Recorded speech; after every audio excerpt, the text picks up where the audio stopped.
Hola, buen día, ¿cómo andan?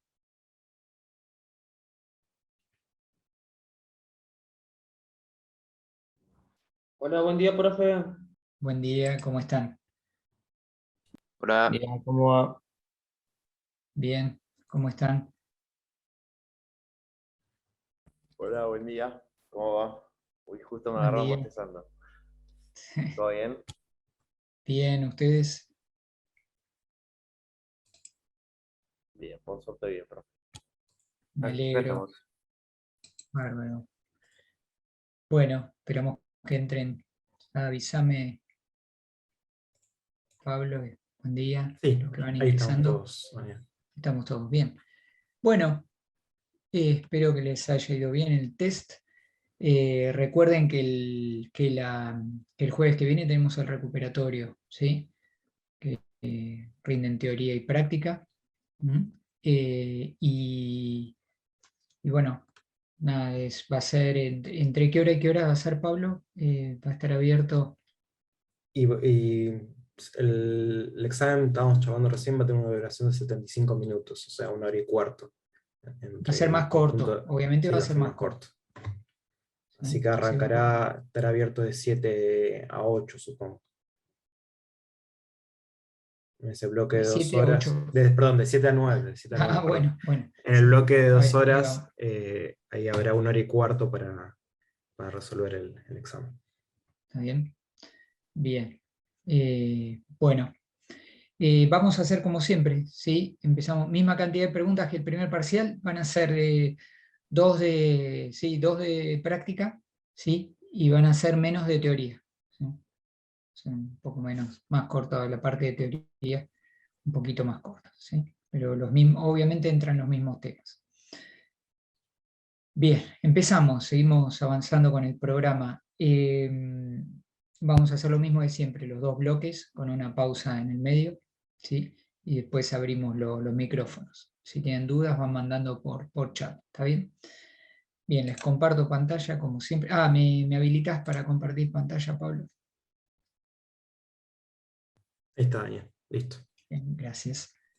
Buenísimo.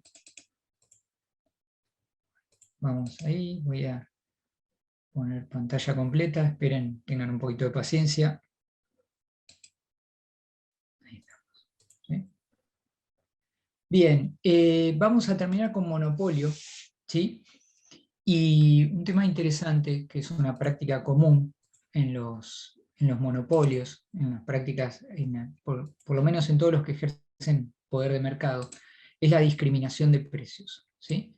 Es no cobrar a todos los consumidores los mismos precios. Vamos a ver las motivaciones que tienen el monopolista para hacer eso, ¿sí? Las consecuencias también sobre el mercado, sobre los consumidores, ¿sí? Imaginemos la situación del monopolio. Nosotros ya conocemos que el monopolista maximiza los beneficios produciendo la cantidad donde el costo marginal es igual al ingreso marginal. Acá sería la cantidad QM, ¿sí? El monopolista que no discrimina precios, ¿sí? Si tiene que cobrar un precio único, vende QM al precio PM, que es el máximo precio que están dispuestos a pagar los consumidores para esa cantidad, ¿sí? Entonces, eh, la empresa está en esa situación, pero sabe que hay consumidores que estarían dispuestos a pagar un precio más alto al precio PM. Son todos los consumidores que están en el segmento A de la curva de demanda, ¿sí? Y otros clientes, por el contrario, ¿sí? Quedan afuera del mercado, pero consumirían el bien a un precio por debajo del precio P sub M, ¿sí? Eh, que son aquellos que están representados por el segmento B. El punto es que si cobra un precio distinto, si solo puede cobrar un precio único y cobra un precio distinto a P sub M, ¿sí? No estaría maximizando beneficios. Ese es el punto. Si tiene que cobrar un precio único, el precio que maximiza los beneficios es P sub M, no hay otro precio. Si quiere cobrar un precio distinto, si baja el precio para capturar a aquellos clientes que no compran el producto, ¿sí? La rentabilidad, el beneficio económico del del monopolista baja. Entonces la pregunta es, ¿cómo puede hacer, ¿sí?, para cobrar precios diferentes a distintos consumidores de acuerdo a su predisposición a pagar? Esas son las técnicas, que hay distintas técnicas que utilizan los monopolistas para hacer eso, para discriminar precios, cobrar precios diferentes de acuerdo a la disposición que tengan a pagar los consumidores, ¿sí? ¿Está bien? Si puede hacer eso, estaría aumentando sus beneficios, ¿sí? Y capturando también, como vamos a ver, parte del excedente del consumidor, se apropia de parte del excedente del consumidor. Bien, veamos la situación siguiente, ¿no? Bueno, vamos a ir a pensar en qué técnicas hay, qué estrategias para apoderarse del excedente del consumidor. Tenemos de nuevo la situación del monopolista, que si cobra un precio único, está maximizando beneficios, produciendo QM y cobrando el precio del monopolio, ¿sí?, el máximo precio que estén dispuestos a pagar por esa cantidad, ¿sí? ¿Cuál es el beneficio si cobra un precio único? ¿Sí? El beneficio se puede tomar como tiene unos costos fijos dados, pero ¿en cuánto aumenta? Por cada unidad que vende, ¿en cuánto aumenta su beneficio? Por cada unidad que vende es la diferencia entre el ingreso marginal y el costo marginal, ¿sí? El costo marginal, el costo marginal expresa la variación en el costo variable. Entonces, el beneficio variable, ¿sí?, va a estar representado por el área amarilla, ¿sí? La diferencia para cada unidad que va vendiendo, la diferencia entre el ingreso marginal y el costo marginal significa el beneficio variable, porque solamente tiene en cuenta el costo variable, ¿sí? El costo fijo está dado, independientemente de lo que produzca, no importa, no cuenta acá. Entonces, hasta vender la cantidad QM, donde ya no tiene beneficios por vender más, por eso esa es la cantidad que maximiza el beneficio variable está representado por el área amarilla. Entonces la pregunta es, obviamente en la situación de monopolio, esto hay que repasar, el excedente del consumidor, ¿cuál va a ser? Todo este triángulo, ¿no? ¿Sí? Nosotros partimos de la situación del monopolista, queda todo este triángulo como excedente del consumidor. La diferencia entre el precio del que cobra el monopolista y lo que estarían dispuestos a pagar estos consumidores, los consumidores que están dispuestos a pagar un precio más alto. ¿Está bien? Entonces todo esto es para la cantidad que se consume en monopolio, lo que queda excedente del consumidor. ¿Está? Entonces, el beneficio variable para el monopolista es el área amarilla. Ahora, ¿qué pasaría con ese beneficio si el monopolista de alguna manera le pudiese cobrar a cada uno de los consumidores el máximo precio que están dispuestos a pagar? Es decir, sobre la curva de demanda. Si hubiese una manera de discriminar a los consumidores de tal forma que cada uno pague el máximo precio que está dispuesto a pagar, ¿sí? Entonces, a esa práctica se le llama discriminación perfecta de precios o discriminación de primer grado. Es una discriminación que se da más que nada en el plano teórico, porque es muy difícil saber cuál es la predisposición a pagar de cada consumidor. Los consumidores tratamos de no revelar nuestra preferencia a pagar, ¿sí? Sabemos que no nos conviene. Y entonces, pero sí, imaginemos por un instante que esto fuera posible. Discriminar a cada consumidor por el máximo precio que está dispuesto a pagar. No solo cada consumidor, sino cada unidad de consumo, porque los consumidores obviamente están dispuestos a pagar más por las primeras unidades consumidas y después pagan menos cada vez que consumen menos, cada vez que consumen más, ¿sí? Eso lo sabemos. Entonces no es solamente por consumidor, sino también por unidad consumida, es más preciso, ¿se entiende? Y entonces, obviamente, si el monopolista pudiese cobrar a cada uno lo máximo que estaría dispuesto a pagar, el ingreso sería más alto, porque cada precio estaría sobre la curva de demanda, ¿sí? Entonces, el beneficio adicional ahora estaría dado por la diferencia entre la curva de demanda y la curva de costo marginal. ¿Mm? Sería todo este beneficio, el área violeta sería un beneficio adicional que obtendría el monopolista por cobrar a cada consumidor el máximo precio que está dispuesto a pagar. ¿Sí? ¿Se entendió alguna pregunta ahí en el chat, Pablo? Ahí ¿Sí hay bien? esa consulta hace un rato, Daniel, de Iñaki, que decía si la discriminación solo ocurre en los casos del monopolio. No, no es exactamente, únicamente en los casos, no es necesario ser estrictamente monopolista, hay que tener poder de mercado, obviamente la discriminación de precios jamás puede suceder en un mercado competitivo, ¿sí? Porque precisamente cada empresario dentro del mercado de competencia perfecta es tomador de precios, es todo lo contrario de poder de mercado. Pero eh, cuando hay poder de mercado, hay formas de discriminar precios, de no cobrar el mismo precio a todos los consumidores. ¿Sí? No es solamente en monopolio. Acá le estamos poniendo en monopolio, pero no es solamente en monopolio. Entonces, ¿alguna pregunta de esto de la discriminación perfecta? ¿Vamos bien Sí, hasta acá? después de Darío, digo, ¿por qué se vendería pasando el punto QM? Porque acá no tiene que bajar el precio no tiene que bajar el precio de las unidades intramarginales. El ingreso marginal ya no representa el ingreso adicional por cada unidad vendida. ¿Sí? Eso sucede cuando el monopolista cobra un precio único, porque para capturar una unidad más de consumo, ¿se acuerdan que decíamos, tiene el precio, pero tiene el efecto que produce la venta de una unidad más sobre el precio cae.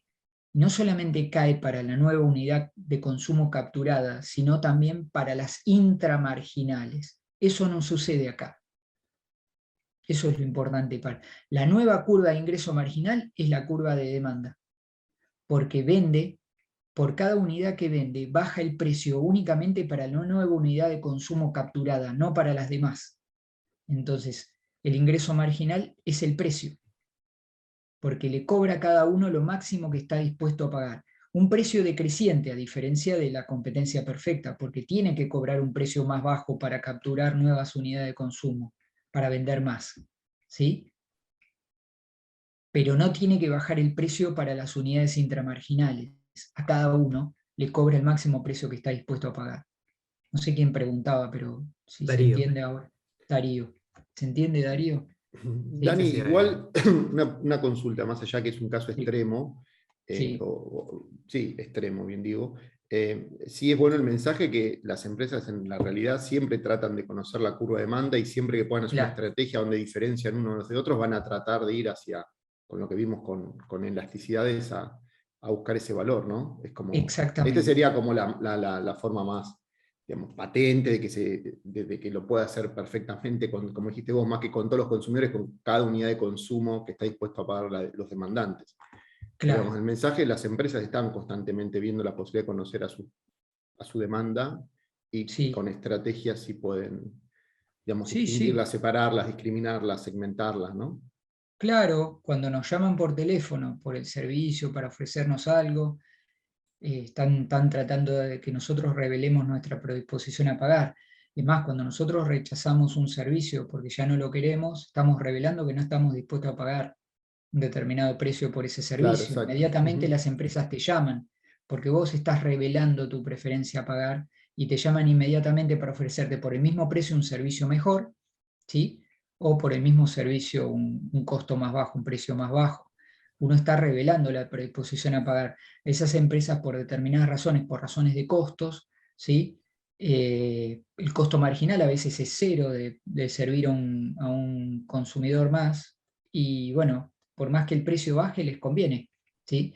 El tema es no bajar el precio para todos, bajarlo individualmente, bajando únicamente a aquel que esté dispuesto a pagar menos, ¿sí? Ese es el desafío. Por eso la discriminación, ¿sí?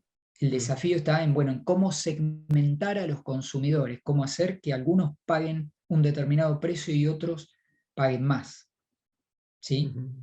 Esa es esta es una situación extrema, la discriminación de perfecta.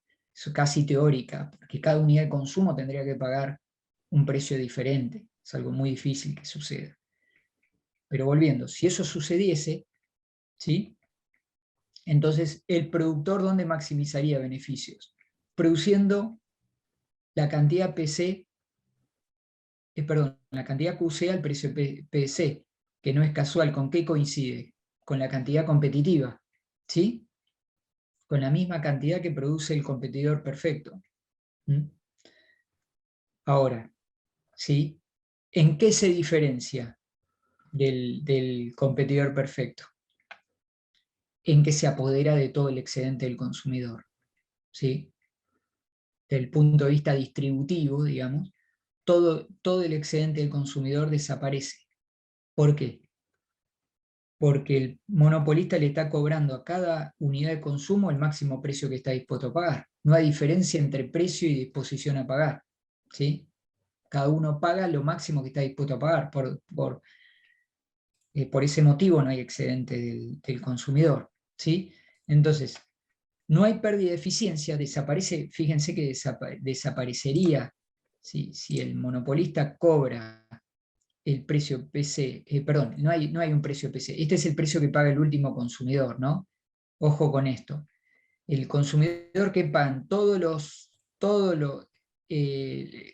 unidades de consumo está sobre la curva de demanda, ojo. Produce la misma cantidad que competencia perfecta, ¿sí? Y fíjense que desaparece la pérdida social neta, ¿sí? Porque se produce lo mismo que en competencia perfecta. Ahora, la gran diferencia con competencia perfecta es que no hay, en competencia perfecta todo esto sería excedente del consumidor. En monopolio que no discrimina sería este triángulo. En el discriminador perfecto, el excedente del consumidor es cero. ¿Por qué? Porque cada consumidor paga el máximo precio que está dispuesto a pagar. ¿Está bien? ¿Sí? ¿Alguna pregunta con eso? No, justamente hace un rato Tomás había consultado esto de que en el caso de cuando hay discriminación perfecta, el excedente del consumidor es nulo. Esto que vos acá así mencionaba. Claro, exactamente, exactamente. Discriminación perfecta implica excedente del consumidor igual a cero, porque cada consumidor paga el máximo precio que está dispuesto a pagar, ¿sí? No hay diferencia entre el precio pagado y el precio máximo que se está dispuesto a pagar, porque se está pagando el precio máximo que el consumidor está dispuesto a pagar. ¿Está bien? Bien. La discriminación perfecta no es posible, ¿no? Es, como decíamos recién, está en el plano teórico, ¿sí? Pero sí, sí la discriminación imperfecta. ¿Sí? Hay formas de discriminación que no son perfectas que llamamos obviamente imperfectas. Ahora, ¿qué pasaría qué pasa cuando las empresas cobran precios distintos basados en estimaciones obviamente hacen estimaciones del precio de reserva? El precio de reserva es el precio máximo que está dispuesto a pagar cada uno. Entonces, acá un monopolio, si cobrara el precio único, ¿sí?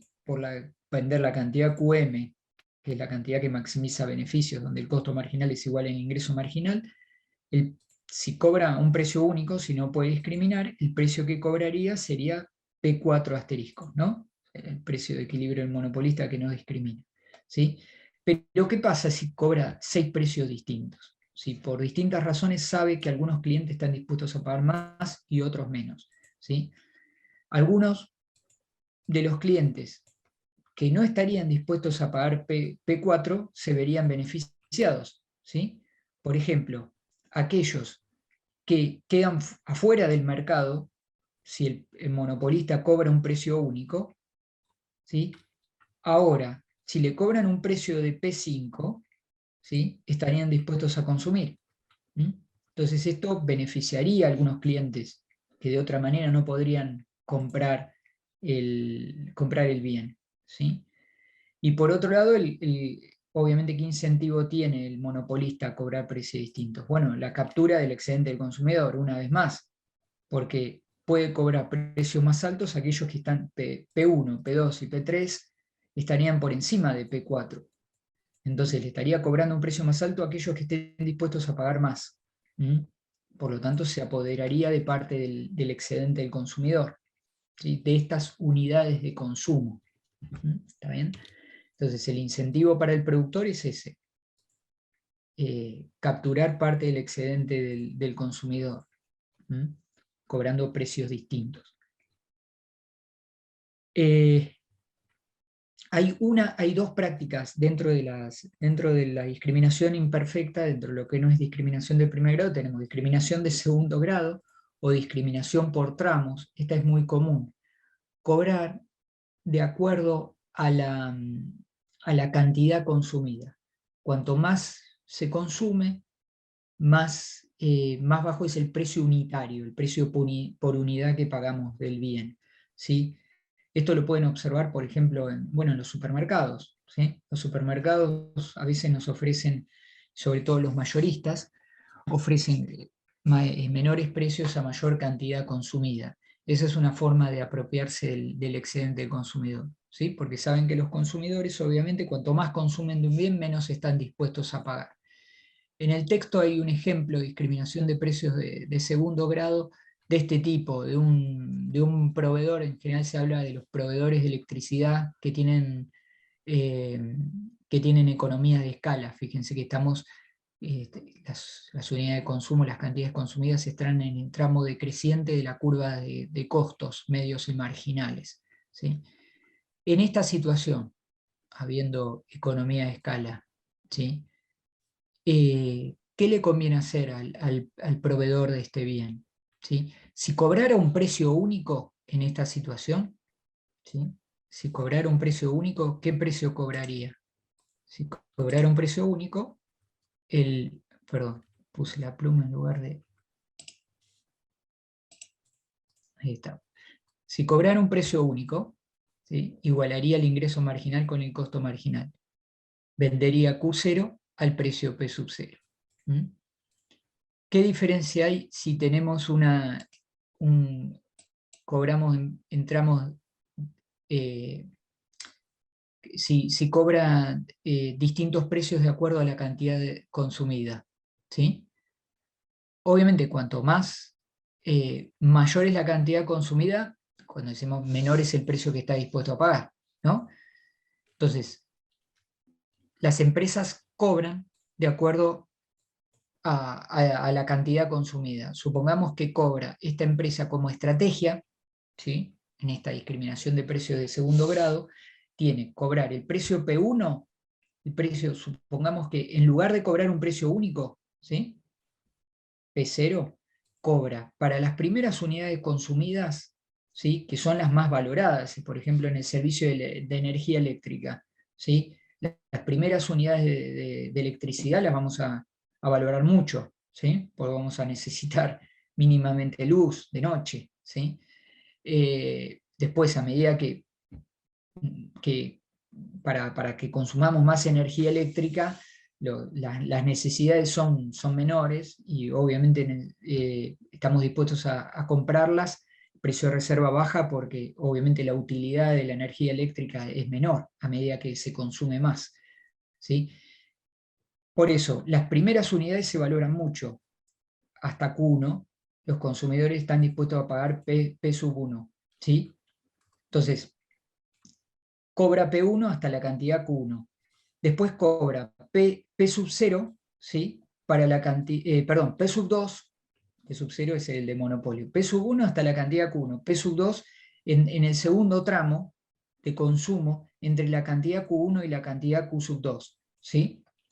Y después, finalmente, Q en el tercer tramo cobra P sub 3 para la cantidad que se consume entre Q sub 2 y Q sub 3. ¿Sí? Más allá de Q sub 3 no le conviene producir porque estaría por debajo el precio estaría por debajo del costo unitario. ¿Está bien? Entonces, acá, ¿qué es lo que hace? ¿Qué incentivo tiene a esta práctica de discriminación de segundo grado el productor, el oferente del bien? Y bueno, obviamente capturar parte del excedente del consumidor, ¿sí? Porque les cobra un precio P1 que es más alto que el precio monopólico a aquellos que estén dispuestos a pagar más. Y después, discriminando, fíjense que obviamente hay algunas unidades de consumo que se ven beneficiados, ¿sí? El tramo Q2, todo lo que va entre Q0 y Q3 no estarían, si cobrara un precio único, no podrían consumir. Entonces, en este caso de que hay economía de escala, ¿sí? La empresa puede bajar los precios, ¿sí? Y le conviene bajar los precios segmentando el mercado de acuerdo a las cantidades consumidas. Y algunos consumidores se verían beneficiados, ¿sí? Aquellos consumidores que no podrían pagar precios altos, ahora pagarían precios menores, ¿sí? Y aquellos que quieran consumir más, obviamente también pueden hacerlo, ¿sí? Y la empresa captura parte del excedente del consumidor. Tiene incentivos para hacerlo. Esta es la discriminación de precios de segundo grado. Nosotros vemos que la empresa va capturando parte del excedente del consumidor, porque fíjense que para las unidades que están dispuestas a pagar un precio más alto, ¿sí? Estas unidades, si hubiese un precio único, ¿sí? Al precio P0, ¿sí? Si pagaran este precio tendrían un excedente del consumidor más alto. Como la empresa puede discriminar en relación a la situación de precio único, todo esto, que era excedente del consumidor, pasa a la empresa, ¿sí? ¿Bien? Ese es el incentivo también para segmentar el mercado. De esa manera se apropia de parte del excedente del consumidor. Bien. Después hay una tercera práctica que es la discriminación de precios de tercer grado. Nosotros sabemos que ahí se discrimina de acuerdo a las características de los consumidores, ¿sí? Por ejemplo, se discrimina en relación a la diferente predisposición a pagar, lógicamente. Vamos a ver qué es lo que distingue a cada uno de estos mercados segmentados, es estos grupos de consumidores, mejor dicho, es la elasticidad precio de la demanda, ¿sí? Responden distinto a las variaciones de precios. Por ejemplo, se le cobran precios distintos a jubilados, ¿sí? Jubilados tienen menor predisposición a pagar por muchos bienes, entonces las empresas cobran distinto si son jubilados o no, ¿sí? Bien, la discriminación de precios en el cine de acuerdo a los días, ¿sí? Creo que vieron un ejemplo ustedes, algunos de ustedes por lo menos en Introducción a la Economía, de diferente elasticidad precio de la demanda. ¿Por qué frente a distinta elasticidad precio de la demanda conviene cobrar precios distintos? Esa es la práctica de discriminación de precios de tercer grado, ¿sí? Por alguna razón hay diferentes grupos de consumidores con algunas características distintas, y lo que caracterizan básicamente desde el punto de vista de la discriminación, lo que es importante es la diferente predisposición a pagar, ¿sí? Entonces, si es posible segmentar a estos grupos de consumidores, aquellos que estén dispuestos a pagar más, los que estén dispuestos a pagar menos, ¿cómo se decide el precio? Es el punto. ¿Cómo se decide qué precio pagar a cada uno de qué precio cobrar, mejor dicho, a cada uno de los grupos? ¿Sí?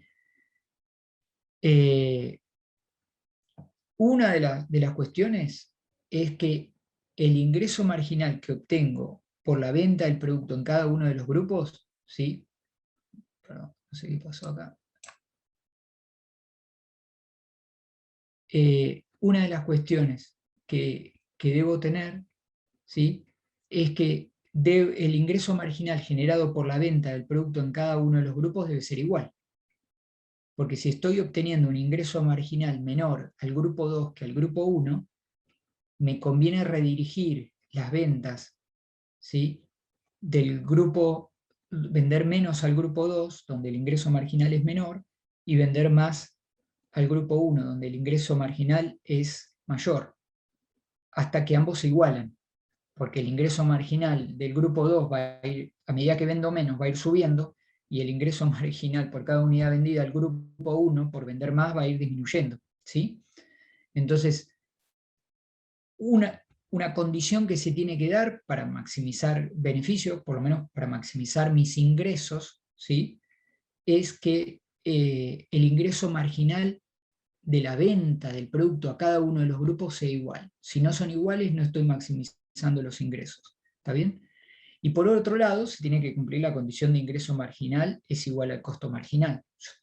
Yo tengo una producción para vender a ambos mercados y lógicamente el ingreso marginal de cada grupo tiene que ser igual al costo marginal, si no, no estaría maximizando beneficios. ¿Estamos bien hasta acá? Pablo, no sé si hay algo, Sí, Juan Pedro, en el ahí chat. quedaron algunas consultas por ahí de lo que era la de segundo grado. Ahí Tomás consultaba de si se fijan precios en un mercado de este tipo, ¿hace que las empresas tengan escasez o no dé abasto para poder solventar el mercado? No, en este caso no, en este caso es una empresa que puede abastecer al mercado, ¿sí? Obviamente puede abastecerlo y lo hace hasta la cantidad Q3, lo hace con rentabilidad. ¿Mm? Ahora vuelvo sobre la discriminación de tercer grado, ¿sí? Sí, pueden vender hasta esa cantidad, ¿sí? Obviamente les conviene hacerlo, y en este caso era una empresa que tenía costos unitarios decrecientes, ¿sí? Por economía de escala. Entonces eso también el incentivo a bajar los precios y la posibilidad de bajar los precios. ¿Mm? ¿Alguna otra pregunta había de esto? Y sí, después Iñaki dice, los consumidores en P2, ¿consumen pero desde muchas cantidades o también empiezan con una unidad y a medida que compran más, bajan los precios por unidad? A ver, los consumidores P2 son aquellos que están dispuestos a consumir cantidades entre Q1 y Q2, ¿sí? La única forma de pagar el precio P2 es consumir. El que consume poca cantidad no accede al precio P sub 2, P2, P supra 2 es en realidad, P2, ¿sí? Aquellos que consumen cantidades mayores a Q1 hasta Q2 pagan el precio P2, ¿sí? O sea, no arrancan a consumir de 0 unidades, sino que ya arrancan con No, pueden, un segmento de consumo más alto.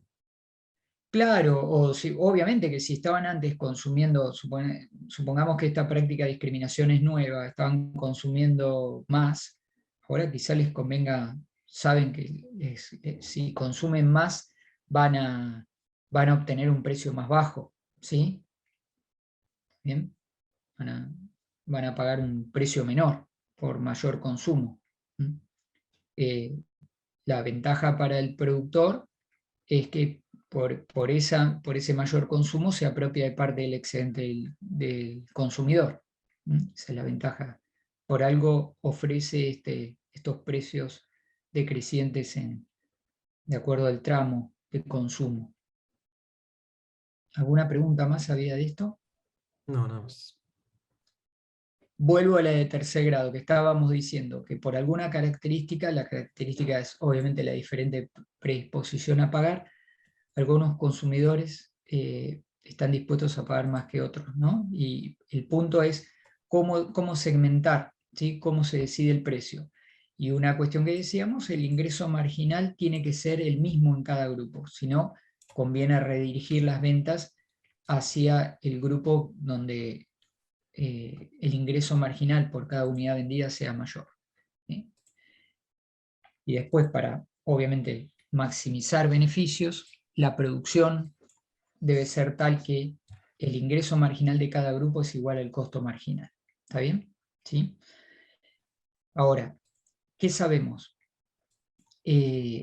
Nosotros tenemos esta fórmula, ¿se acuerdan?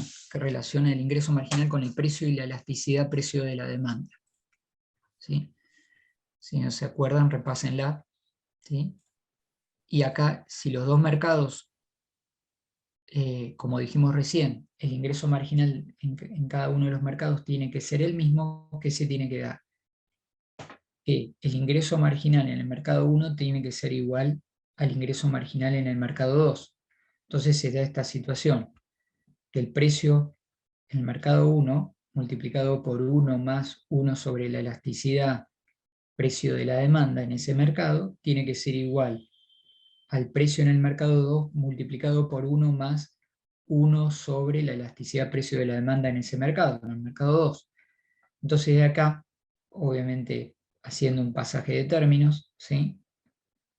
Nos queda que el precio en el mercado 1 en relación al mercado 2 está relacionado, ¿sí? La diferencia de precios entre ambos mercados está explicada directamente por la elasticidad precio, por las diferencias en la elasticidad precio de la demanda, ¿sí? Sí. Si la elasticidad, fíjense, si es más elástica la demanda en el mercado 2, ¿sí? La elasticidad en el mercado 2 es -4, y en el mercado 1 es de -2, ¿sí? La elasticidad precio, los consumidores del mercado 1 responden menos a las variaciones de precios que en el mercado 2, ¿sí? Podemos decir, o podemos decirlo al revés, en el mercado 2 los consumidores responden más a las variaciones del precio, de los precios en el mercado 1. ¿Qué va a suceder si es más elástica la demanda en el mercado 2? ¿Sí? El precio cobrado en el mercado 1 va a ser un 50% mayor al precio del mercado 2. ¿Sí? Cuando hay discriminación de precios de tercer grado, ¿sí? Y hay alguna forma de segmentar los mercados, el productor, el monopolista, va a cobrar un precio más alto en aquel mercado donde la demanda es más inelástica, donde los consumidores respondan menos a las variaciones de precio, ¿sí? ¿Y por qué decimos formas de segmentar? Porque imagínense que yo tengo dos pueblos, ¿sí? O dos ciudades chicas que están sobre una misma ruta y están a 100 kilómetros de distancia. Y los consumidores de una y otra ciudad tienen diferente predisposición a pagar, tienen diferente elasticidad precio de la demanda. Entonces, el incentivo es cobrar un precio diferente, cobrarle más a aquella ciudad que está dispuesta a pagar más, donde los habitantes tienen una más baja elasticidad precio de la demanda. Pero ¿qué puede pasar? Que alguien con un camión, ¿sí? Pues supongamos que es una mercadería que se puede transportar en un camión, algún alimento, ¿sí? Que alguien que pueda manejarse pueda llevar, es decir, comprar la mercadería donde el precio es más bajo y llevarla donde el precio es más alto, ¿sí? Pueda arbitrar, se dice de alguna manera, alguna forma de arbitraje que tienda a igualar los precios entre ambas ciudades. Entonces tiene que haber formas de segmentar los mercados en la discriminación de precios de tercer grado. Por ejemplo, hoy decíamos, los jubilados pagan muchas veces una tarifa distinta en algunos servicios, ¿sí? Por ejemplo, para subirse al tren, ¿sí? Tiene que haber alguna forma de identificar a esos jubilados, con algún carnet de jubilado, alguna forma. Los descuentos a estudiantes, lo mismo, ¿sí? Entonces, el punto es ese, no haya alguna forma de arbitraje o que diluya este poder de discriminación de precios. Y tiene que haber una forma de segmentar, posible de segmentar a los mercados para cobrar un precio más alto a aquellos consumidores que tienen menor elasticidad a precio de la demanda, que responden menos a las variaciones en los precios. ¿Está? ¿Sí? Esa es la discriminación de precios de tercer grado, que es por característica de los grupos de consumidores. La del segundo grado habíamos visto que era de acuerdo a la cantidad que estén dispuestos a consumir.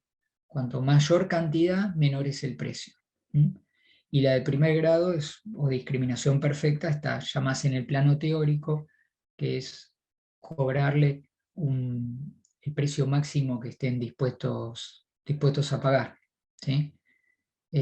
Por el bien. Alguna forma de discriminación de precios obviamente también están referidas también a cuánto estén dispuestos a pagar los consumidores, cuánto estén dispuestos a esperar los consumidores por pagar un precio más bajo. Es cuando sale algún producto nuevo, un producto nuevo en la moda, es mucho la ropa de temporada, que obviamente apenas sale, obviamente es más cara, porque es la ropa que se va a usar en el momento, digamos en el verano, y apenas terminado el verano se hace una liquidación, y bueno, para aquel que esté dispuesto a esperar, aquella que esté dispuesto a esperar, el precio va a ser más bajo, tiene una diferente predisposición a pagar por el bien, ¿no? El libro menciona, es interesante, está bien, todo lo que es discriminación imperfecta está bien explicado, hay buenos ejemplos, hay ejemplos de profesionales también cobrando precios distintos porque conocen a sus clientes y saben de la predisposición, de las posibilidades de pagar, porque los conocen. Entonces, a partir de ese conocimiento segmentan a sus clientes y les cobran precios distintos, ¿sí? En las universidades también, las universidades privadas, a quienes se les da una beca o algún crédito, un crédito en condiciones favorables para que pueda acceder a la educación. Hay distintos ejemplos, véanlos, ¿sí? ¿Hay alguna otra pregunta, Pablo, Juan Pedro? No, no. ¿No? Ninguna. ¿Estamos? Bueno, entonces hacemos una pausa, si les parece. ¿Sí? Ok. ¿Está bien? Hacemos una pausa y bueno, vamos a hacer hasta 8:25, ¿sí? Vienen del té desde la clase. Hacemos hasta 8:25 retomamos, ¿está bien? Dale. Bueno, gracias.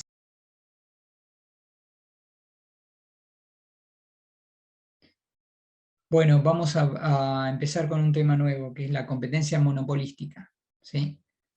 Les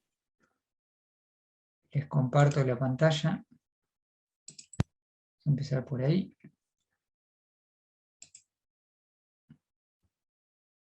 Instante. Estoy poniendo ahí pantalla completa. Avísenme cuando se vea, ¿sí? Sí, ahí se ve. Bueno, en la próxima clase, está escrito mal oligopolio, bueno, vamos a ver las últimas dos formas de mercado de bienes. Está mal escrito el título, monopolística, y está mal escrito oligopolio. Les pido disculpas.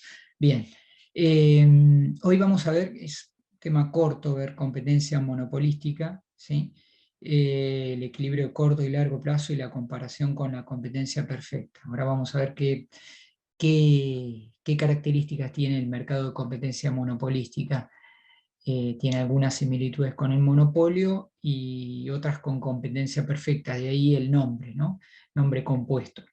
Después vamos a ver también, ya en la clase que viene, vamos a empezar con oligopolio, ¿sí? Que son mercados también concentrados, donde participan pocos oferentes, y donde la relación entre empresas es fundamental, dado que son pocos, ¿sí? Los oferentes, lo que la conducta de cada uno en materia de precios y cantidades producidas afecta directamente al resto de las empresas. Entonces, la relación estratégica entre empresas es fundamental para entender estos mercados. De ahí que para explicar, para teorizar y formalizar esos mercados, se ha utilizado mucho en las últimas décadas teoría de los juegos. De ahí el concepto de equilibrio de Nash, que sé que han visto en Introducción a la Economía, lo vamos a retomar, y después vamos a ver otros conceptos también de teoría de los juegos, como son estrategias dominantes, qué pasa cuando hay juegos repetidos, cómo cambia el equilibrio de mercado cuando se dan este tipo de situaciones, ¿sí? Eso está en el capítulo 13, hay algo de teoría de los juegos.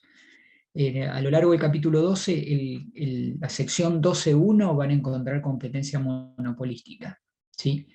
En el resto de las secciones, lo que es oligopolio. Y el capítulo 3 complementa lo que es el estudio del oligopolio con conceptos, herramientas de teoría de los juegos. ¿Estás grabando, no, Pablo? Sí, estás grabando. Bueno, Sí, está grabado. perfecto, gracias. Bien, bueno, entonces ahora vamos, todas las lecturas son del libro de Pindyck y Rubenfeld, acá no hay ninguna lectura adicional, está muy bien tratado el tema. Vamos a empezar con competencia monopolística. ¿Qué características tiene un mercado de competencia monopolística o competencia monopólica? Bien, uno es que las empresas venden productos que son sustitutos cercanos unos de otros, ¿sí? son productos diferenciados que son fácilmente sustituibles por los consumidores, ¿sí? Pero no son sustitutos perfectos, no son homogéneos, ¿sí? Se podría decir técnicamente que la elasticidad precio cruzada de la demanda es elevada, ¿sí? Si sube el precio de uno de los bienes, aumenta la demanda de los sustitutos, ¿sí? Pero no es infinita, ¿sí? Como en competencia perfecta, donde los bienes son homogéneos, y si una de las empresas llega a subir el precio del bien por encima del precio de equilibrio de mercado, pierde automáticamente a todos los clientes, por el supuesto, insisto, de que los bienes son homogéneos y porque hay información perfecta también de parte de los consumidores. Entonces acá son productos, decimos, que son sustitutos cercanos pero imperfectos, ¿sí? Son productos que tienen un grado de diferenciación. Podemos poner ahí, pone el ejemplo en el libro de texto de las pastas de dientes, de los detergentes, ¿sí? También puede ser la ubicación geográfica dentro de una ciudad, ¿sí? El comercio minorista es un ejemplo de este tipo de mercados, porque la ubicación es básicamente lo que determina que algunos consumidores consuman en una determinada farmacia o carguen combustible en una determinada estación de servicio, ¿sí? Eso es lo que hace la diferenciación. A veces hay diferenciación por calidad, ¿sí? Por distinguir el producto por alguna característica, y otras veces a la percepción de los ojos de los consumidores los bienes son los mismos, pero simplemente les conviene, por alguna razón, eligen porque el gusto se adapta mejor a su propio gusto, la característica del producto, ¿sí? O por la ubicación, ¿sí? Entonces hay distintos tipos de diferenciación de producto. La vertical es calidad de producto. No hay duda que un producto es mejor que otro. En la diferenciación horizontal no hay unanimidad en la calidad, pero algunos consumidores por una razón prefieren un producto sobre otro, ¿sí? Pasta dentífrica, bueno, me gusta más el sabor de esta pasta dentífrica que esta otra, ¿sí? Y en ubicaciones, porque a mí me conviene comprar en este comercio minorista porque me queda de pasada mi trabajo, ¿sí? Simplemente eso, elijo por esa razón. Este último tipo sería diferenciación horizontal, ¿no? Bien, entonces, los bienes son sustitutos cercanos pero imperfectos, no son homogéneos. Y la otra es que, la otra característica, que esta es igual que comparte con el mercado de competencia perfecta, es que hay libre entrada y salida de mercado. Y acá compara el libro, compara lo que es, por ejemplo, hay industrias con oligopolio. La industria automotriz también produce bienes diferenciados, ¿sí? Que son en muchos segmentos de automóviles, son muy similares, cumplen la misma función y compiten entre sí. Ahora, en el mercado de la industria automotriz no hay libre entrada, las barreras a la entrada son altas, porque hay que producir muchas unidades, hay que tener economía de escala muy grandes, hay que producir a gran escala para producir a precios unitarios bajos, ¿sí? Entonces no entra cualquiera a producir en la industria automotriz. En cambio, en este tipo de mercados, por ejemplo, si en un barrio hay un mercado o una farmacia que está obteniendo muy buena rentabilidad, tiene muchos clientes, es posible que haya otra farmacia o otro mercadito que se ponga una cuadra, 2 cuadras, para explotar esos beneficios, ¿sí? No es muy costoso poner una farmacia o un mercado o un almacén para, producir o ofrecer productos, ¿sí? Bien, eso es lo que acabo de aclarar. Similitudes y diferencias con competencia perfecta, bueno, es lo que vamos a ver, pero vamos a ver las diferencias de los equilibrios de cada uno de los mercados.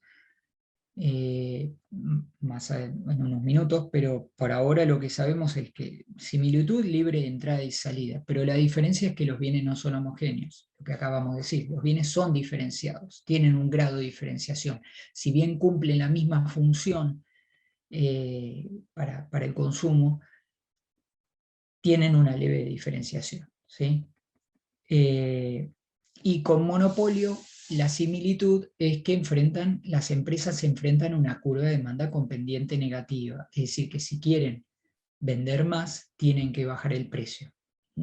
Eso no es así en competencia perfecta, donde sabemos que las empresas pueden vender todo lo que quieran a un precio constante, tomando el precio de mercado como un dato. Acá, la curva de demanda de las empresas que participan en este tipo de mercado de competencia monopolística tiene pendiente negativa. ¿Está bien? Entonces, ¿cuáles son los equilibrios en el corto y en el largo plazo? ¿Sí? El equilibrio de corto plazo, la empresa enfrenta la curva de demanda, obviamente es una porción de la demanda de todo el mercado. La curva de demanda del mercado es mucho más inelástica que la curva que enfrenta la empresa. Acá estamos graficando el equilibrio de corto plazo de la empresa, por lo tanto, esta demanda que vemos y su correspondiente ingreso marginal corresponden a la empresa, insisto, no al mercado.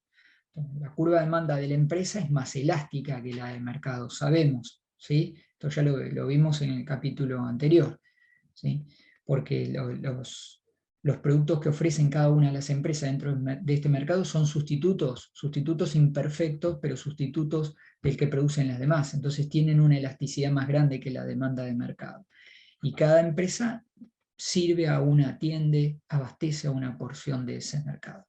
Acá lo que hacen, como todas las empresas, para maximizar beneficios y determinar la cantidad producida, igualan costo marginal con ingreso marginal, y eso determina la cantidad ofrecida en el corto plazo de QCP. Las empresas van a cobrar el precio más alto que estén dispuestos a pagar los consumidores ese precio, que es el precio PCP, ¿no? El precio de corto plazo. Ahora, esta empresa representativa del mercado, ¿en qué situación estaría acá? Y bueno, tendría beneficios, por lo que estamos viendo, porque a la cantidad que produce para el mercado, el precio es superior al costo unitario. Entonces, es un precio mayor al costo unitario, el costo medio, multiplicado por la cantidad ofrecida, ¿sí? Genera el beneficio representado, como ustedes bien saben, por este rectángulo, ¿sí? Este es el beneficio que obtiene el competidor monopolístico, la empresa representativa de este mercado en el corto plazo, ¿sí? ¿Hasta acá vamos bien? ¿Alguna pregunta, Pablo? No, ninguna. Bien. Ahora, ¿qué sucede en este mercado, dado que una empresa tiene beneficios? ¿Qué decíamos recién?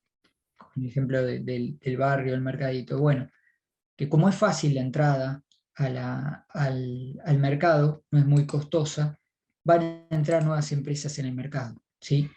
Entonces, ¿qué es lo que ocurre? Esta empresa representativa pierde participación en el mercado, porque la curva de demanda que enfrenta, la porción de mercado, ¿sí? Que está de la demanda de mercado es menor ahora. Hay más empresas compartiendo un mismo mercado, por lo tanto, la porción que vende cada una es menor. ¿Cómo se expresa esto? Con un desplazamiento de la curva de demanda de la empresa hacia la izquierda. Cada una vende menos a cada precio. Entonces, en el equilibrio a largo plazo, la curva de demanda que enfrenta cada empresa se desplaza hacia la izquierda. ¿Hasta qué punto?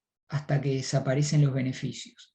Hasta el punto en que se produce la cantidad en que el precio es igual al costo medio. Entonces, en ese caso, desaparecen los incentivos para la entrada y salida de empresas, cuando el beneficio económico es igual a cero. Entonces, en ese caso, la empresa en el largo plazo, empresa de competencia monopólica, está con beneficios económicos igual a cero, ¿sí?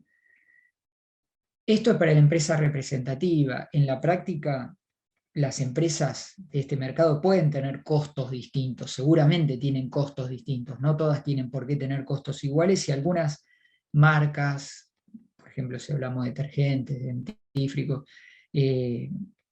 pueden llegar a cobrar un precio distinto y tener costos distintos, y algunas tener rentabilidad mientras la otra no. No es para todo lo mismo. Pero el equilibrio de largo plazo tiende a esto, tiende a que si hay beneficios, entren nuevas marcas o nuevas empresas al mercado para capturar una porción de la demanda total de mercado, y eso hacer desaparecer los beneficios económicos. Los beneficios económicos en el largo plazo, al igual que en competencia perfecta, tienden a desaparecer por la entrada y la salida de empresas, ¿sí?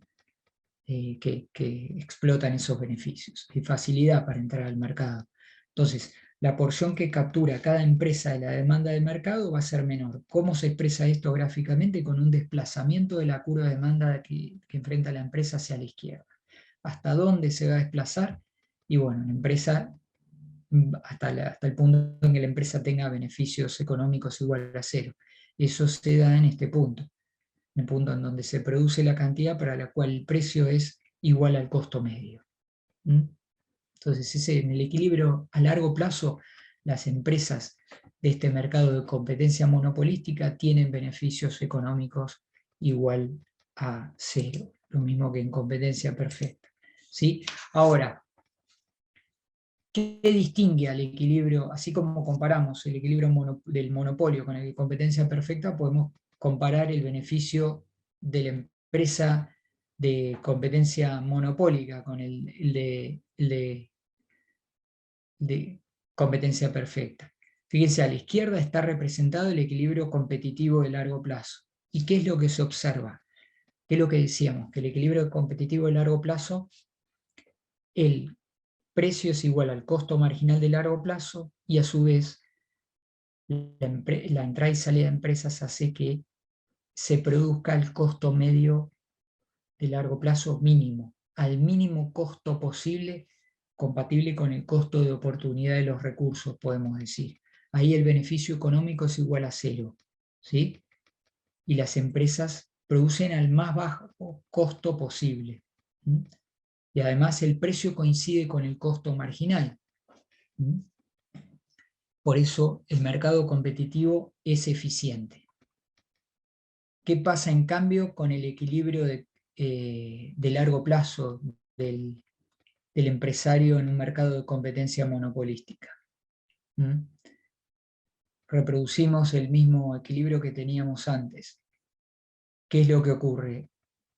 El empresario de competencia monopolística produce en un punto donde el precio es mayor al costo marginal.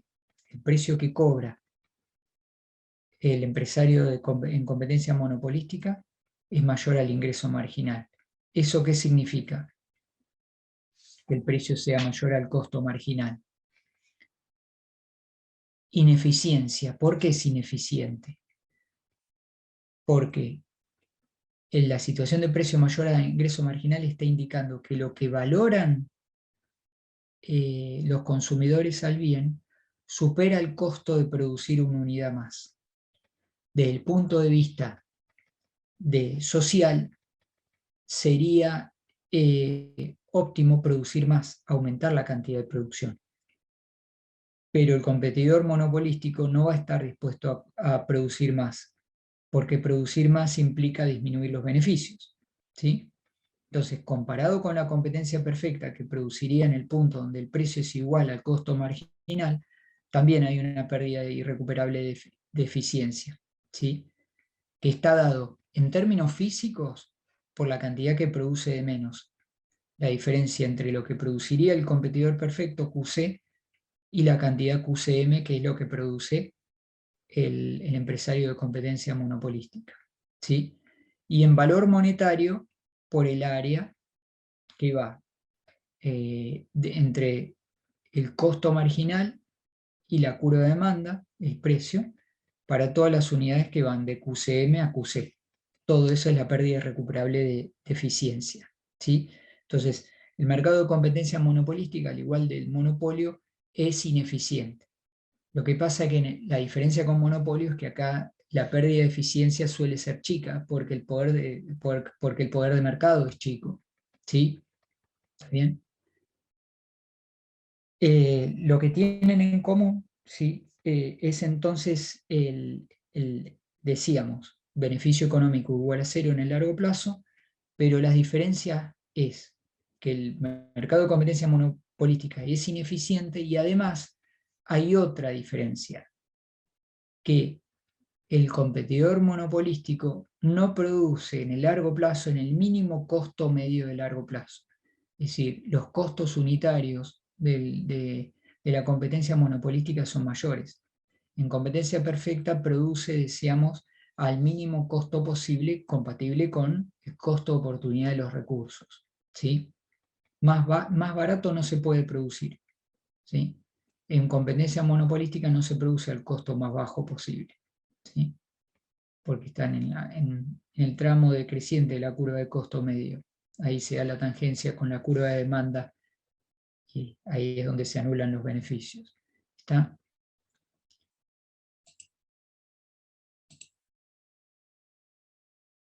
Hay dos fuentes de ineficiencia, decíamos. Acá están escritas: el precio mayor al costo marginal. Socialmente no se produce la cantidad óptima y eso lleva a la pérdida de ineficiencia representada por el área que está ahí en amarillo, y que no se minimiza el costo medio, no se produce al mínimo costo medio posible. Sin embargo, ¿sí? Hay que tener dos aspectos, en cuenta dos temas. ¿Sí? Una, que la pérdida irrecuperable de eficiencia no es grande porque el poder de monopolio, el poder de mercado es pequeño. ¿Sí? Cualquier explotación de poder monopólico, decíamos, va a ser controlada por la entrada de empresas, dado que el costo de entrada es, no hay costo de entrada, ¿sí? Hay libre entrada y salida, no hay costo de entrada al mercado. Ese es uno. Y la otra es la diversidad de productos. Esa es una ventaja desde el punto de vista del consumo, que las características de los distintos productos se adaptan mejor de alguna manera a las necesidades de los consumidores, al gusto de los consumidores, cosa que no pasa en competencia perfecta. En competencia perfecta los bienes ofrecidos por el mercado, por las distintas empresas, son totalmente homogéneos. En competencia monopolística hay distintos tipos de pasta dentífrica, como decíamos hoy, que se adaptan mejor a los gustos de los consumidores, hasta distintos envases. A algunos consumidores les gusta más determinado tipo de envase que otros, ¿sí? En otros productos también, como el café, ¿sí? A algunos les gusta más el gusto de determinado café por encima de otros, ¿sí? Entonces hay diferenciación de producto que se adapta mejor al gusto de los consumidores. Por ejemplo, también, bueno, la ubicación en la diferenciación horizontal por localización geográfica también. Hay un tipo de diferenciación que se adapta mejor a los consumidores. El poder monopólico es parte de algunos comercios minoristas, tienen de alguna manera cautivo a parte de las personas que pasan por ahí o que viven cerca. ¿Sí? Ahí está el poder monopólico, que puede subir un poquito los precios sin perder a todos los clientes, porque hay clientes que les sigue conveniendo la ventaja de tener el mercado cerca, ¿sí? De caminar 2 cuadras y estar, y no tener que movilizarse mucho. Entonces, eso hace al poder monopólico, a cierto poder de mercado de parte de ese oferente. ¿Está bien? Entonces, pero para los consumidores también les conviene, porque no tienen que recorrer mucho, no tienen que desplazarse mucho, y eso es una ventaja, porque el transporte tiene un costo de tiempo o un costo monetario, ¿sí? Entonces, algunos consumidores prefieren consumir en determinados lugares o prefieren consumir determinados productos porque tienen alguna característica que apreciada por ellos, ¿sí? Entonces la diversidad de productos es un valor que debe ser sopesado, debe ser tenido en cuenta cuando se compara con el equilibrio competitivo, donde todos los bienes son iguales, hay homogeneidad, están totalmente estandarizados los bienes, no hay posibilidad de elegir alguna característica diferenciada. ¿Está bien? Bien, Pablo, ¿alguna consulta, alguna pregunta? Ahí.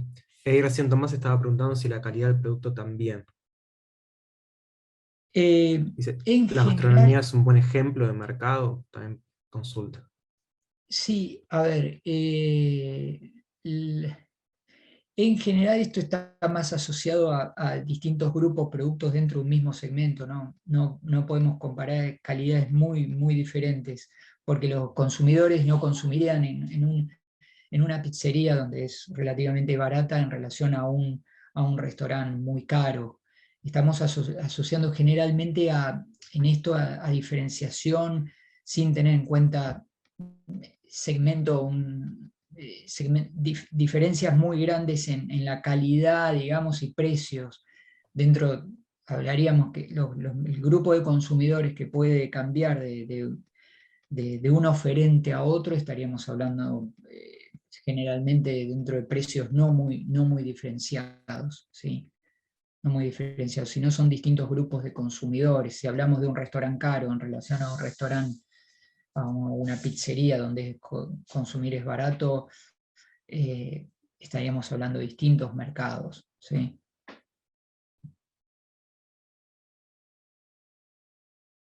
No sé si había otra pregunta.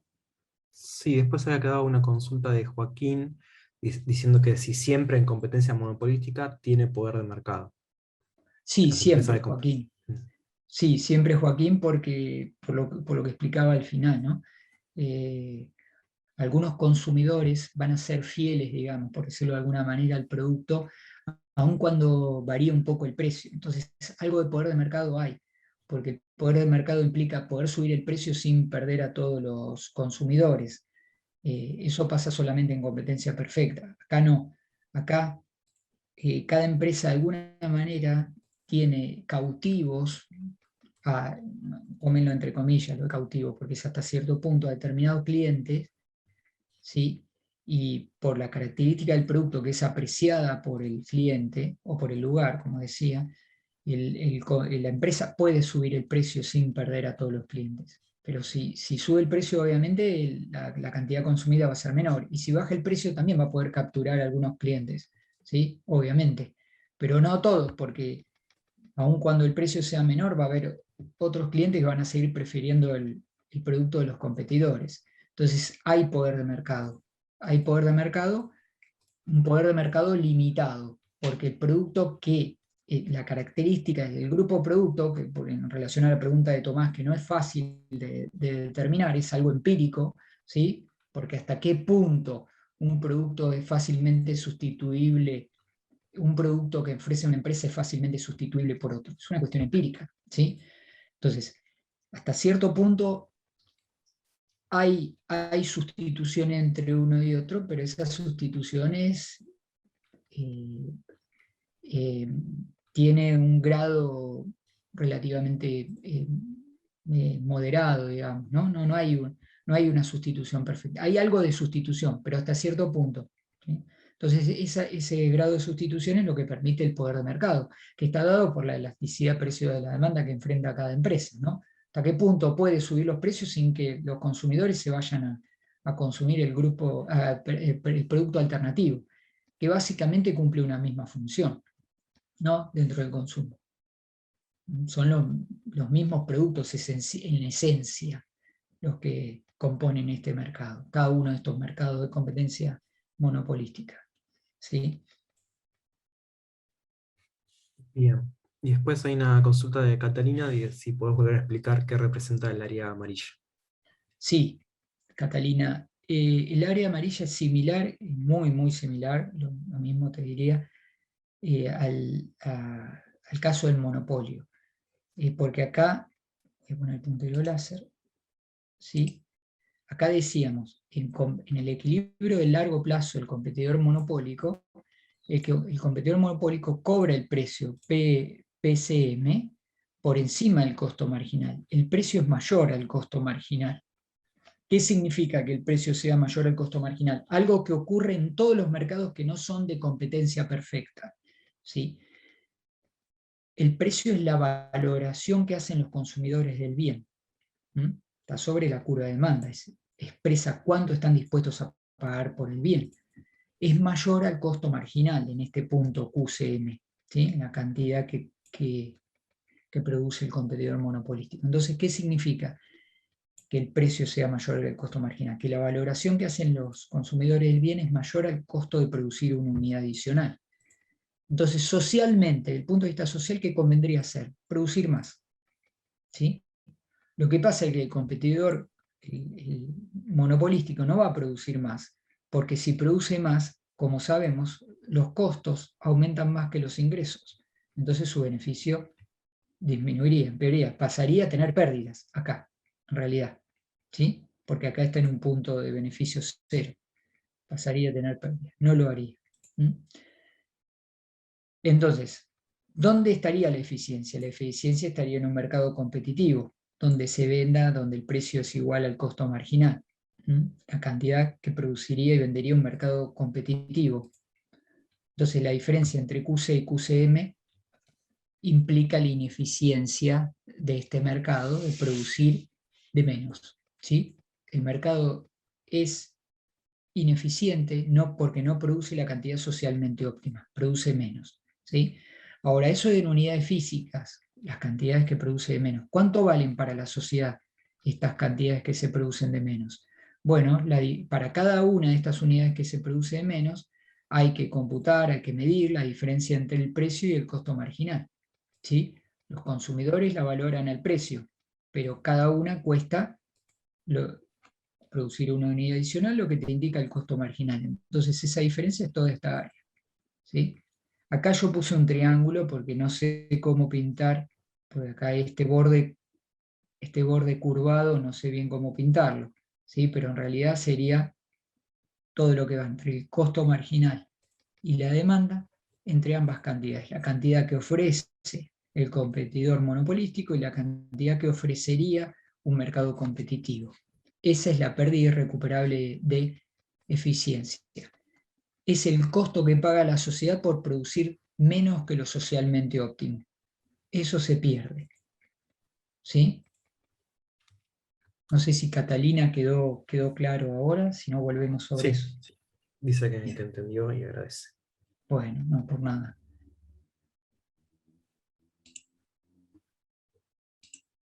Bien. Si no hay más preguntas por chat, abrimos micrófono. ¿Alguien que quiera hacer algún comentario o tenga alguna pregunta? Ahí Darío levantó la mano. Bien, Darío. Habla nomás, Pregunta. tranquilo. ¿Se me escucha así?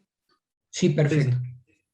¿A qué te referís? Me quedó una duda de la clase pasada en Monopolio. ¿A qué te referís cuando hablas del margen? Porque hoy estaba en el test de lectura, pero no me quedó muy claro. ¿A qué te referís con el margen del costo marginal sobre el porcentaje del precio?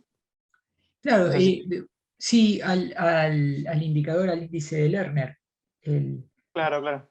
¿sí? A eso, que es el poder monopólico se expresa, poder de mercado en general, no solo del monopolio, sino también de cualquier empresa que tiene poder de mercado, se expresa con ese índice. Y obviamente en el extremo, en competencia perfecta, como el precio es igual al costo marginal, obviamente no hay ningún poder de mercado. Y después está relacionado ese poder de mercado directamente con la elasticidad precio de la demanda. Obviamente, el poder de monopolio está relacionado con la elasticidad precio de la demanda. Si la demanda es muy elástica, si el monopolio sube un poco el precio y pierde a todos los clientes, directamente ese poder monopólico es limitado. Más poder va a tener el monopolio cuanto más inelástica sea la curva de demanda de mercado que enfrenta. ¿Está bien, Darío? Claro, claro. Entonces me quedo con que es una medida del poder del monopolio del mercado. Sí, exacto, sí. Y eso está directamente relacionado, por eso insisto mucho que lo relacionen con la elasticidad precio de la demanda. ¿Se Sí, acuerdan sí, que esa era, en el test decía esa pregunta justamente. claro, reformulando esa, sí, son pocas, Son unos pocos datos, pero reformulándolo, poniéndolo de otra manera, también lo puedes expresar como un porcentaje frente una relación entre el precio y el costo marginal, directamente con la elasticidad precio de la demanda. Lo puedes expresar de distintas maneras, de acuerdo a cómo arregles esas identidades, cómo ubiques las variables, ¿no? Bien, y que ese margen sea mayor implica que yo puedo poner un precio más caro todavía, ¿o cómo es? Más alto, claro, que vos podés Ah, subir ok. los precios, claro, exactamente, vos tenés más margen para subir los precios. Por supuesto, siempre el poder no es ilimitado, porque el límite lo impone la demanda, precisamente. El monopolista no puede elegir precio y cantidad, o elige precio o elige cantidad. ¿Por qué? Porque los consumidores responden consumiendo distintas cantidades a cada precio. Ese es el límite del poder monopólico. Ahora, cuanto más inelástica es la demanda, más puede subir el precio sin perder la cantidad vendida. ¿Está bien? Claro, claro. Por eso mayor el poder de mercado, porque puede subir el precio sin que los consumidores dejen de consumir. ¿Sí? Y esto depende esencialmente del tipo de bien de que se trate. ¿Sí? Si vos le das una concesión a un monopolista, y bueno, obviamente que va a tener todo el mercado para participar para entrar en esa ruta o ese servicio, yo tengo que aceptar el precio que me cobra el monopolista. Por eso buena parte de los mercados monopólicos son regulados para que no cobre el precio que quiera. Ahí entra la regulación, algo que no vemos nosotros. Únicamente vimos un precio máximo. ¿Mm? Vimos precio máximo, pero hay otros tipos de regulaciones mucho más complejas, donde la empresa tiene que brindar información de costos y donde el mercado en muchos servicios le pone un límite a las tarifas que puede cobrar, obviamente, ¿no? Listo, listo. Gracias. No, por nada, Darío. Insisto en que lo relacionen, estudien esas relaciones y sobre todo con la elasticidad precio de la demanda, porque ahí está el límite, digamos el límite natural, que se lo impone el mercado. Después está el límite burocrático, digamos, que es el que le impone el Estado a partir de distintas medidas, como decíamos, un precio máximo, o la regulación de tarifas, elementos mucho más complejos que los que sigan economía van a ver en otras materias. ¿Sí?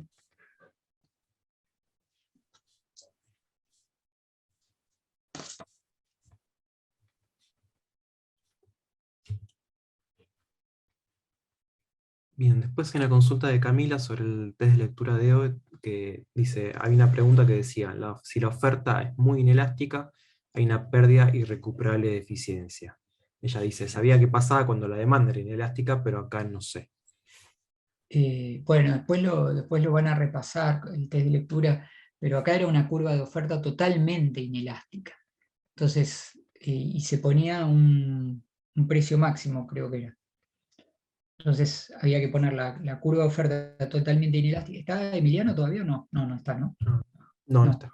Entonces había que poner la curva de oferta totalmente inelástica y una curva de demanda. Y si se ponía un precio máximo y bajaba el precio, ¿no? Porque si la curva de oferta es totalmente inelástica, la demanda determina el precio. ¿Sí? ¿Está bien? Entonces, dibujándolo era más fácil, dibujándolo rápidamente era fácil la respuesta. Entonces, ahí creo que se ponía un precio máximo, ¿sí? Entonces se bajaba en relación al precio de equilibrio. ¿Mm? Entonces, no había un tema de eficiencia ahí, ¿sí? No había ninguna pérdida, por lo que recuerdo de la pregunta. ¿Mm? Era una situación extrema, ahí agradece Camila, ¿sí? A veces graficando ayuda mucho, graficar, por eso tanto elemento gráfico en esta materia, ¿no? Una es para sintetizar lo que dirían 1000 palabras, un gráfico vale más que 1000 palabras por ahí, y otra es también para interpretar la situación. Si uno maneja bien el elemental gráfico, obviamente para eso hay que saber bien la teoría, ¿no? Ayuda a veces a interpretar distintas situaciones. Entonces acá graficándolo se interpretaba fácil la pregunta. Yo entré en un momento, ¿dijeron algo sobre el recuperatorio del jueves? Dice Lucía. Sí, ¿qué dijimos, Pablo? Que iba a durar 75 minutos, iba a ser más corto que el otro, ¿sí? Que iba a estar abierto entre las 7 y las 9, ¿no? Sí, ¿Sí? iban a ser 3 Eh, preguntas de teoría y 2 de práctica. sí, una como el primer parcial para entregar, para sacar fotos, ¿sí? Para graficar en una hoja y subir la foto, ¿está bien? Uno de los dos, una de las dos preguntas de práctica. Los temas son los mismos que entraron en el primer parcial, en la primera fecha. ¿Algo más dijimos? No sé, Lucía, si tenés alguna pregunta particular en relación al parcial. Bueno, ahí agradece.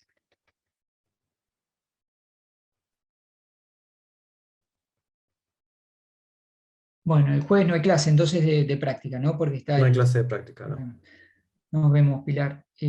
Bueno, nosotros quedamos acá hasta que se vaya el último, si hay dudas, ¿sí? En la clase que viene empiezo con el oligopolio, ¿está bien? ¿Sí? El capítulo 12, voy a dar el capítulo 12, las secciones que les mencioné, creo que eran 12.2, 12.3 y 12.4. Esta parte de competencia monopolística es muy chiquita y está muy bien, muy bien en este libro, ¿eh? Profe, Relaciona consulta. Sí, Tomás. En estos mercados de competencia monopolística, ¿implica que haya pocas empresas o eso es indiferente? No, competencia monopolística en general muchos mercados hay muchas empresas, sí. Depende de los límites. Acá lo importante es la definición de mercado, que en la práctica no es algo tan sencillo. Vos me hiciste pensar mucho cuando me dijiste la pregunta, bueno, los restaurantes, ¿no? Vos preguntaste, Tomás, de restaurantes. ¿Cuáles son los límites para definir un mercado de competencia monopolística? ¿Cuáles son sustitutos cercanos? ¿Sí? Puede ser un área geográfica, ¿sí? A veces es un determinado barrio, el Sí, límite. yo pensé en los restaurantes porque creo que, digamos que hay diversidad de precios y calidad, entonces Claro. por ahí puede abastecer mucho a o sea, muchos consumidores. Entonces Ujú. lo pensé por ese lado, pero tenés razón en el hecho de que una persona que tiene un alto nivel adquisitivo no va a ir a comer a una pizzería barata porque, nada, o sea, puede ir, obviamente que puede ir porque por ahí le Obvio, gusta, lo que sí, sea, pero en general se va a pretender, no sé, por ejemplo, que va a ir a Puerto Madero o algún lugar donde claro. sea de alta gastronomía, por así decirlo. Claro, y ese es un mercado distinto al de las, qué sé yo, cervecerías de acá del centro de La Plata, ¿no? Y por eso digo, lo empírico acá, si uno quiere analizar un mercado de este tipo, el desafío, porque teórica, en la teoría, en los conceptos, vos sí, sustitutos cercanos, todo lo que uno quiera, pero hay que definir y medir qué es un sustituto cercano. Es algo, en última instancia, es algo por eso, empírico, ¿sí? ¿Dónde están los límites de un mercado? ¿Dónde pueden los consumidores sustituir un bien por otro, pagando apenas un precio diferente, ¿sí? Apenas con poca diferencia de precio? Acá hay pocas diferencias de precio entre los bienes, por eso no podemos comparar una pizzería, una cervecería con un restaurante de lujo. No están evidentemente no están dentro del mismo mercado y los consumidores, los que consumen en cada uno, sin duda son diferentes, son grupos de consumidores diferentes. Lo mismo, hoy hablábamos de pastas dentífricas, pero estamos hablando de todo el grupo de pastas dentífricas más baratas, porque también hay otras pastas dentífricas que tienen como un uso más, qué sé yo, más, tienen otros usos, Sí, otras condiciones, medicinal, que son más distintas. medicinal, claro, que tienen otro precio, eso entraría dentro de otro mercado, ¿no? Eh, ya es otra cuestión porque son mucho más caras, uno ve los precios también, ¿sí? Un parodontax, qué sé yo, no es lo mismo que o una Colgate, Colino, ¿sí? Crest, no sé, esas marcas que son más comunes, ¿sí? Bien, bien.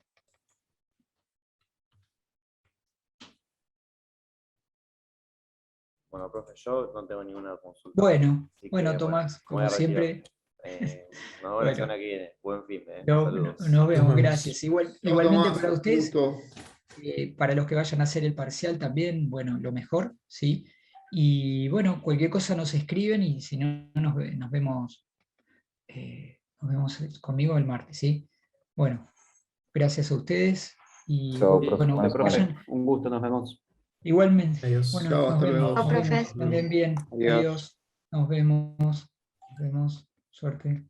Chao. Chao, Ángelo.